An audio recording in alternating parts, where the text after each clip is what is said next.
Pretty good. Symmetrical views. I like symmetrical buildings.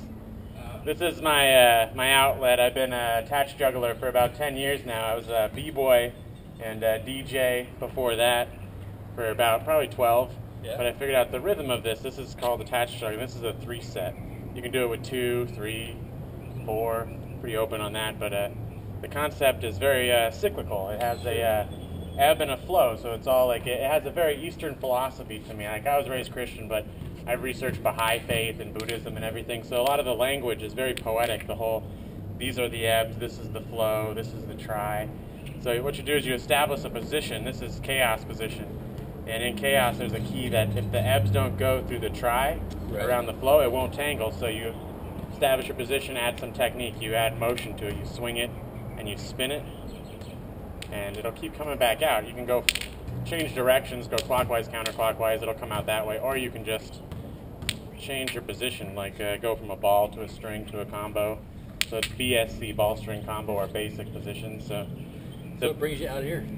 Just passing by. I was actually went to junior high right here. I'm coming back from college right now. Oh, yeah? I went to that Disney thing today. I'm all hyped up now. I want to be an Imagineer. They have a college program where you get college credit and they pay you. Plus they give you really good prices on everything, like discounts on everything Disney. Plus you get to meet all their actual Imagineers and different people in different parts of the company doing it different. So I'm like, I could see myself playing my hobo clown character as being hired by Disney, but I don't know how that works. If I've developed my own character and I bring it to Disney, I think that means Disney owns it then. So I believe they would. Probably should keep that and just shave my beard and go as a regular person, not a cartoon character. And so that brought you here with your camera? I've been looking at that wall over there going, that's symmetrical. Like, I was just passing by. I was going to go film on, there's a fence bridge across the street where my friend lives. Just makes for a really cool background. This just turned out to be perfect time of day. The way the building's positioned, if you notice your shadow's even perfect on with where the sun's hitting right now. It's pretty symmetrical.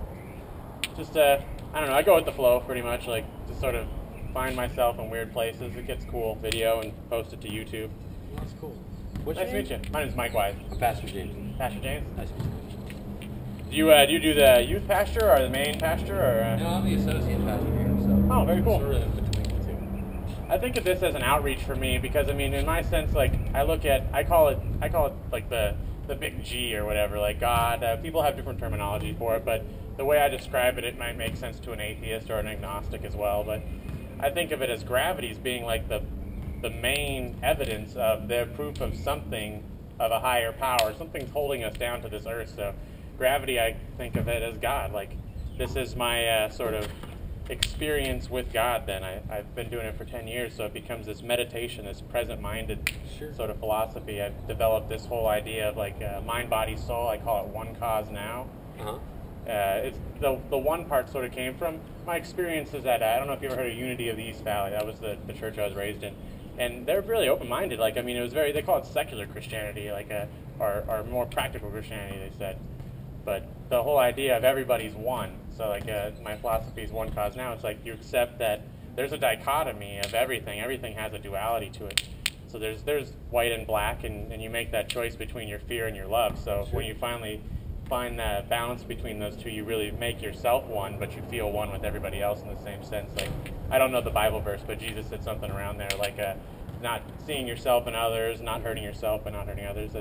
That's an inherent philosophy I live. The whole cause thing, or chaos, is knowledge of self. So that's a lifelong journey right there, just figuring out who you are. Once you find it, you need to be doing what I'm doing and just going out and speaking your truth. Like, you can't force views on people. You can just say, this is how I see it. If it makes sense to you, I'm more than willing to develop that. I think knowledge stems from the student, teacher, master, sort of cyclical nature of it all. The master realizes that you're a student and teacher at the same time. You have to be open to learn from your students even. But yeah, I feel this is a spiritual journey, so it's strange that I just found myself at a church today. Well, enjoy and even time, more timing that you passed by. So thank you for your attention. But yeah, I think of it as something that could definitely be an outreach. It's like, imagine the power in teaching kids how to meditate. Like, it just didn't link. Like, it started as Astrojacks. They were in Target. Every single Target had them at the register like 5 years ago. And I just felt like, why do you guys, the company just didn't see that I say this is a lifestyle or a culture. They say it's a toy for kids. I'm like, don't pitch it to kids. Pitch it to like the folks that are on their journey towards higher purpose or something. Like find the musicians and the people that have rhythm dancers and artists really would take to this. So that's where I'm pitching it, starting the Circus Arts Club, and see, maybe we can have some clowns come help you perform. You have a card or anything for your? Actually, I don't have a card yet. I'm fairly new here, so I don't have a card yet. But yeah, just stop by sometime.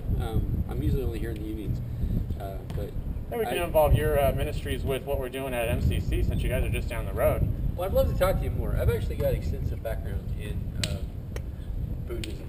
So, Oh, wow. Yeah, I'd love to talk with you. I think of this as, have you ever heard of Mushin? I have. I think of this as my daily Mushin. It's like my daily awareness of getting into that no mind. Yeah. Where I'm not really reacting. I'm not even. It's not a conscious thing. It's a living. It's as present as you can be right there in the moment. That's the now of the one cause now thing. But yeah, I think of myself as a philosopher of sorts. I wrote the whole one cause now philosophy. Got it tattooed on my stomach. So that was sort of my commitment. Like now I can't help but see it every morning. It's a good reminder. Yeah. Like, oh yeah, one cause now. Yeah, try to do that today again. Let me see how it works out. But yeah, look up Attached Juggling. You'll probably find one of these videos because I think this might turn out pretty cool. I will. Hopefully we'll see you right here when we're out. Yeah, one more time. What was your name? James. James. You go by James or prefer Pastor James if you earn the title? I'm a title guy. But yeah, I'd love to meet you again, dude. Yeah, definitely, man. I could teach you. I have softer ones. These are a little less forgiving because they're a billiard ball, but I won't break anything. I'm pretty skilled with them. Myself or your building. If you'll teach me, I'll learn it. Oh, for sure, man. I'm always willing. Nice to meet you, James. You too.